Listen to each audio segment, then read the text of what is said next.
আসসালামু আলাইকুম।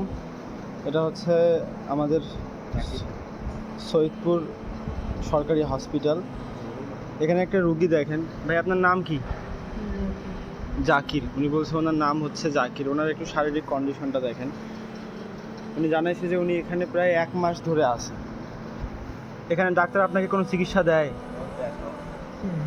চিকিৎসা দেয়? আপনার যত্ন নেয়? ঠিক মতো যত্ন নেয় না?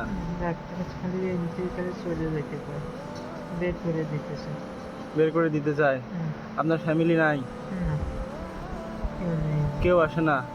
আপনি এখানে 1 মাস থেকে আছেন। ওনার আসলে প্রবলেম হচ্ছে ওনার 2টা কিডনি নষ্ট। দেখতেছেন ম্যাল নিউট্রিশনে ভুগতেছে। যে বেডের অবস্থা দেখেন, 1 মাস ধরে এখানে আছে, কত ময়লা। এটা হচ্ছে ওনার পেশাবের রাস্তা, পেশাব করতে পারে না, ডাইরেক্ট পেশাবের রাস্তা। কিছু খাইতে ইচ্ছা করে আপনার? ভাই, কি খাইতে ইচ্ছা করে? আঙ্গুর। ঠিক আছে, আপনার জন্য কালকে আঙ্গুর নিয়ে আসবো আমি। আর কিছু? কমলা। কমলা খাইতে ইচ্ছা করে? ওনার আঙ্গুর আর কমলা খাইতে ইচ্ছা করে। ম্যাল নিউট্রিশনে ভুগতেছে, 2টা কিডনি নষ্ট।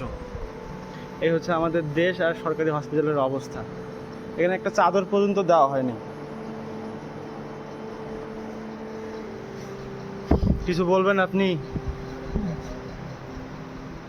না, কিছুই বলার নাই। 1 মাস থেকে আছে, 26 বছর বয়স মাত্র। জাকির নাম না আপনার?